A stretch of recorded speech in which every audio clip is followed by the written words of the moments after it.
Right, this is a 5.5 horsepower tiller motor with a Rhino something or another turbocharger from eBay on it. The turbo's junk, but it still does make a little bit of boost.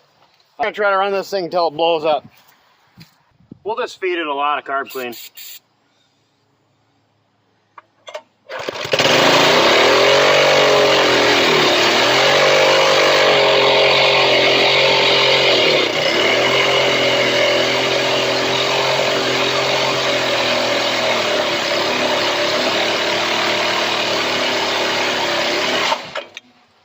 Woo!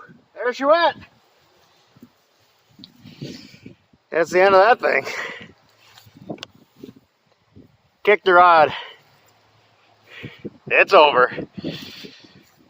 Make sure to like, subscribe, and leave a comment. This is Crazy Builder 141 signing off. Have a good day.